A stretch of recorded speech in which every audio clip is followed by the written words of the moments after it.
নমস্কার বন্ধুরা, welcome to my channel SB explorer. তো বন্ধুরা, সকলকে জানাই শুভ সকাল। তো জয় হিন্দ বলেই ভিডিওটা শুরু করতে চলেছি। তো যারা চ্যানেলে প্রথমবার এসেছো অবশ্যই একটা করে সাবস্ক্রাইব করে দিও এবং ভিডিওটাকে অবশ্যই একটা করে লাইক করে দিও। তো প্রথমেই যে আপডেটটা দিয়ে শুরু করতে চলেছি সেটা হচ্ছে রয় কৃষ্ণাকে নিয়ে। তো কিছুদিন আগেই তোমাদের সাথে শেয়ার করেছিলাম 37 বছর বয়সী ফিজির এই স্ট্রাইকার রয় কৃষ্ণা তিনি কিন্তু এবার কোচিংয়ের জন্য ট্রেনিং নিচ্ছেন। তিনি কিন্তু ডি লাইসেন্সের জন্য ট্রেনিং নিচ্ছেন উড়িষ্যায়, যেটা আমি তোমাদের সাথে আগেও শেয়ার করেছিলাম। তো বর্তমানে সেটা কিন্তু অফিসিয়ালি দেখাও যাচ্ছে যে রয় কৃষ্ণা তিনি কিন্তু ট্রেনিং নিচ্ছেন, সেটা কিন্তু রয় কৃষ্ণা তিনি বার্তাও দিয়েছেন একটা। তো তাহলে কি এবার এইটাই বড় প্রশ্ন বেরিয়ে আসছে, তাহলে কি রয় কৃষ্ণাকে আর আমরা ফুটবল পায়ে দেখতে পাবো না? এবার কি তাহলে কোচের ভূমিকায় দেখতে চলেছি? এটা এখন দেখার বিষয়। তো এই বিষয়টা নিয়ে পরবর্তীকালে কনফার্মেশন এসে গেলে আমি তোমাদের সাথে শেয়ার করে দেবো। তো পরবর্তী যে আপডেটটা তোমাদেরকে দিতে চলেছি সেটা হচ্ছে ধীরাজ সিংকে নিয়ে। তো 24 বছর বয়সী ভারতীয় এই গোলকিপার ধীরাজ সিংকে তোমরা সকলেই চেনো, যার মার্কেট ভ্যালু 1.4 কোটি টাকা। বর্তমানে তিনি মোহনবাগানের সাথে যুক্ত থাকলেও তার কিন্তু এই সিজনেই চুক্তি শেষ হয়ে যাচ্ছে, মানে 31শে মেতে। তো মোহনবাগান ম্যানেজমেন্ট কিন্তু ধীরাজ সিংকে আর ধরে রাখবে না, বা ধীরাজ তিনিও নিজে কিন্তু থাকতে চাইছেন না। তো আইএসএল থেকে বিভিন্ন ক্লাবের যেমন ইন্টারেস্ট রয়েছে এই ধীরাজ সিংয়ের ওপর, তেমনই কিন্তু এবারে আই লিগে প্রমোট হওয়া টিম ডায়মন্ড হারবার এফসি তারা কিন্তু এই ধীরাজ সিংকে অফার দিয়েছে তাকে দলে নেওয়ার জন্য। তো এখন এটা দেখার বিষয় যে ধীরাজ তার পরবর্তী গন্তব্য কোথায় হয়। এছাড়া বন্ধুরা, আর একজন গুরুত্বপূর্ণ প্লেয়ারকে নিয়ে আপডেট দেবো, সেটা হচ্ছে হলিচরণ নার্জারি। তো হলিচরণ নার্জারি হচ্ছেন একজন 31 বছর বয়সী ভারতীয় লেফট উইঙ্গার, যার মার্কেট ভ্যালু 80 লাখ টাকা। বর্তমানে তিনি বেঙ্গালুরু এফসির সাথে যুক্ত রয়েছেন এবং বেঙ্গালুরু এফসির সাথে তার 2026 অব্দি চুক্তি রয়েছে। তো একটা সময় হলিচরণ নার্জারি দুর্দান্ত পারফরমেন্স করতেন, তার কিন্তু চাহিদা দুর্দান্ত ছিল, মানে বিশাল চাহিদা ছিল।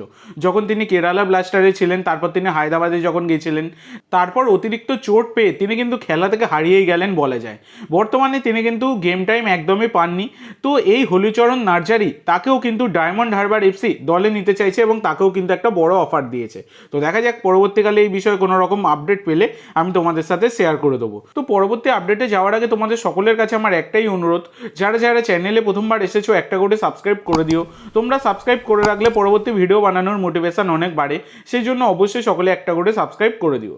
তো পরবর্তী যে আপডেটটা তোমাদের দিতে চলেছি সেটা হচ্ছে ইভান নোভোসেলেককে নিয়ে। তো ইভান নোভোসেলেক হচ্ছেন একজন 29 বছর বয়সী ক্রোয়েশিয়ার সেন্টার ব্যাক, যার মার্কেট ভ্যালু 2 কোটি টাকা। তো সেন্টার ব্যাক ছাড়া তিনি রাইট ব্যাকেও খেলতে পারেন। বর্তমানে তিনি পাঞ্জাব এফসির সাথে যুক্ত রয়েছেন এবং পাঞ্জাব এফসির সাথে তার কিন্তু এই সিজনেই চুক্তি শেষ হয়ে যাচ্ছে, মানে 31শে মে 2025-এ। তো একটা বছরের চুক্তিতেই তিনি সই করেছিলেন। এর আগে তিনি কিন্তু ইস্তিকলোল ক্লাবে খেলছিলেন, তাজিকিস্তানের ফার্স্ট ডিভিশন ক্লাবে তিনি কিন্তু যুক্ত ছিলেন। তো সেই ক্লাব থেকে তিনি কিন্তু পাঞ্জাব এফসিতে আসেন এবং সেই ইস্তিকলোল ক্লাবের হয়ে খেলাবার সময় তিনি কিন্তু রোনাল্ডোর মুখোমুখিও খেলেছেন, মানে এএফসির মঞ্চে তিনি কিন্তু আল নাসেরের মুখোমুখি খেলেছেন। এটা কিন্তু একটা বড় খবর, সেটা তোমরা যারা মানে আমার ভিডিও ফলো করো তারা কিন্তু সকলেই জানো। তো এই ইভান নোভোসেলেক তাকে কিন্তু টার্গেট করে রেখেছে আইএসএলের 4টি ক্লাব।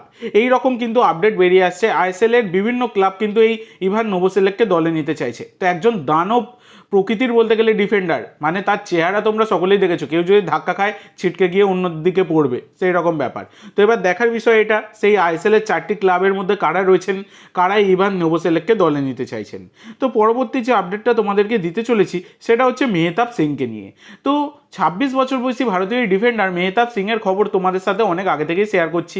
মার্কেট ভ্যালু 2.2 কোটি টাকা এবং মুম্বাই সিটির সাথে যুক্ত রয়েছেন। 2026-এর 31শে মে অবধি তার কিন্তু চুক্তি রয়েছে। তো এই সিজনে যে কোনো মূল্যে মোহনবাগান ম্যানেজমেন্ট কিন্তু এই মেহতাব সিংকে দলে তুলে নিতে চাইছে। ইতিমধ্যে কিন্তু বিপিন সিংকে কনফার্ম করে ফেলেছে ইস্ট বেঙ্গল এফসি, যেটা কিন্তু গতকালকে জানা গেছে। এবার এই মেহতাব সিং তাকেও কিন্তু যে কোনো মূল্যে মোহনবাগান দলে তুলে নিতে চাইছে। মোহনবাগানের তো একজন ইন্ডিয়ান ডিফেন্ডার অবশ্যই দরকার একদম, মানে খুবই দরকার।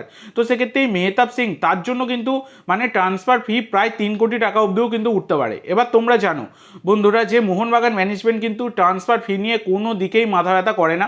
যদি যোগ্য প্লেয়ার হয় এবং সেই প্লেয়ারকে কনফার্ম দরকার হয় মোহনবাগানের, তাহলে কিন্তু মোহনবাগান যে কোনো মূল্যে তাকে দলে তুলে নেয়। তো এক্ষেত্রে এটাই এখন দেখার বিষয় যে মেহতাব সিংয়ের ডিলটা পরবর্তীকালে কি ডান হয়, সেটা এখন দেখার বিষয়। তো পরবর্তীকালে কনফার্মেশন পেয়ে গেলে তোমাদেরকে জানিয়ে দেবো। তবে হ্যাঁ, কথাবার্তা অনেকটাই এগিয়েছে বলে খবর পাওয়া যাচ্ছে, এবার দেখা যাক কী হয়। তো আজকের জন্য এইটুকু বন্ধুরা, ভিডিওটি ভালো লাগলে অবশ্যই লাইক করো, শেয়ার করো। আমার চ্যানেলে প্রথমবার এসে থাকলে চ্যানেলটি সাবস্ক্রাইব করো আর কমেন্ট করে জানাও ভিডিওটি কেমন লাগলো। ধন্যবাদ।